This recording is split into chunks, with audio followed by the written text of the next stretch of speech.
په 19مه صدۍ کې خدای خدمتګار غورځنګ د کمې مشري چې خان عبدالغفار خان کوله په سرحد کې د انګریزانو خلاف ودرېدل.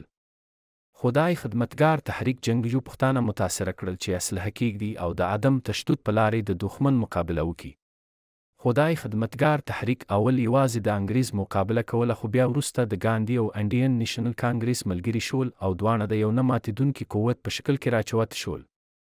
دوی وروسته په سیول ډیس اوبیډینس تحریک کې برخه واخیسته او د انډین نیشنل کانګریس مرسته یې وکړه چې د 1903 ټاکنې وګټي.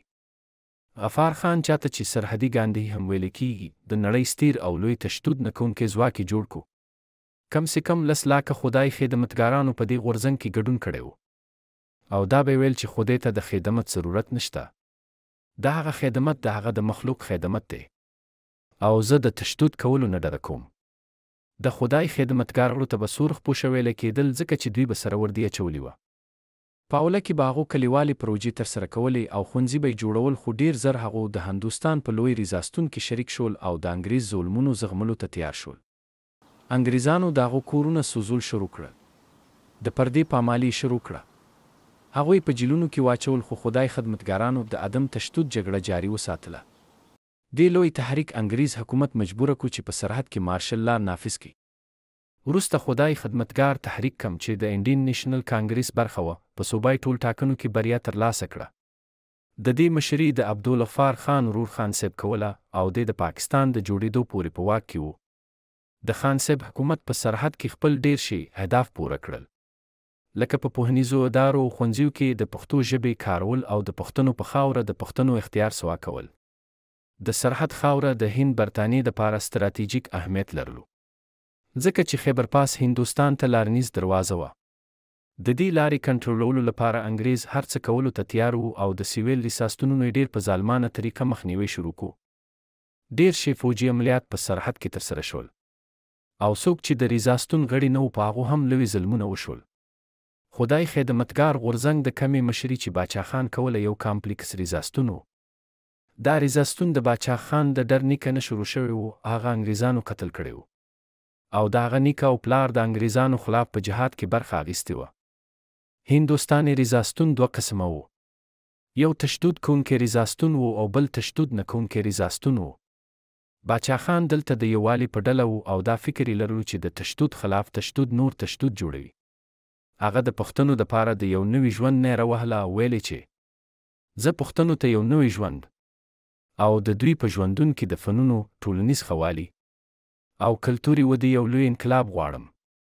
خدای خدمتګار یو ډېر ښه تنظیم شوی تحریک و، کم چې په یو لاس دیموکراتیکي شوراګانې لرلې او بل لاس ته یوه پوځي بڼه لرونکې فعاله څانګه وه چې په برېښنالیک ستراتیژیو سره یې د انګریزانو پر ضد غیر تشدد عملیاتو کې برخه اخیسته. کله چې ګاندي په 1938 کال کې په لومړي ځل سرحد ته سفر وکړ، نو هغه دا ارزونه وکړه چې هلته تحریک د عدمي تشدد په اصولو نه بلکې د غفار خان د قیادت په بنیاد کار کوي. د خدای خدمتګار تحریک د ښوونځیو په جوړولو او د کلیوالو پرمختیایي پروګرامونو په رامنځته کولو سره شروع شو، لکه د اوبو پاکول، د کرنې دپاره د اوبو کارول او اقتصادي همکارۍ، د دې لپاره چې خلک د دې قابل جوړ کړي چې د انګریز مقابله وکړي او هغوی د انګریزانو پر ضد د مستقیم عمل لپاره چمتو کړي. انګریزانو د ښوونځیو جوړول د سیول نافرمانۍ عمل وګڼلو او په دې کې برخه اخیستونکو له یا خو ساه ورکړې شوه یا بندیان شو. په 1930 کال کې غفار خان د انډین نیشنل کانګریس د سیویل نافرمانۍ کمپاین ملاتړ کولو لپاره د مظاهرو، کاربندیزونو او د یو موازي تحریک جوړولو پیل وکړ. باوجود له دې چې پاکستان په 1904 کې د انګریزي امپراتورۍ څخه خپله ازادي ترلاسه کړه او په یو ګړواکه هیواد بدل شو، د پښتونخوا د سیمې خلکو په خپلو اقتصادي حالت او شهري ازادیو کې لږ پرمختګ لیدلی دی. غفار خان چې د برطانوي هند د ویش پر ضد و، په نوي پاکستان کې بیا بندي شو او بالاخره د افغانستان خواته هجرت وکړ. کله چې خدای خدمتګار تحریک د سیمې د خلکو لپاره د یو په زړه پورې غورځنګ ګرځېدلی و، پاکستاني حکومت د دې تحریک په وړاندې سخت اقدامات وکړل او تحریک مشران یې بندیان کړل او د هغه یادښتې د تاریخ څخه د لرې کولو هڅه وکړه. د بابړې قتل عام د 2 اګست 1904 په خیبر پښتونخوا کې ترسره شو. دا پیښه د چارسندې نږدې په بابړه کلي کې وشو. په دې پیښه کې سلګونه خدای خدمتګاران او وژل شول.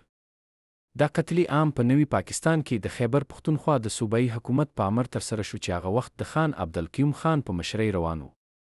حکومت د خدایي خدمتګار تحریک پر وړاندې د تشدد پالیسي غوره کړې وه او پولیسو ته امر شوی و چې په مظاهره کوونکو ډزې وکړي. په دې پیښه کې سلګونه خلکو خپل ژوند له لاسه ورکړو. مننه چې دا ویډیو مو وکتله. که غواړئ چې نورې د پښتو تعلیمي ویډیوګانې وګورئ نو زما چینل سبسکرایب کړئ.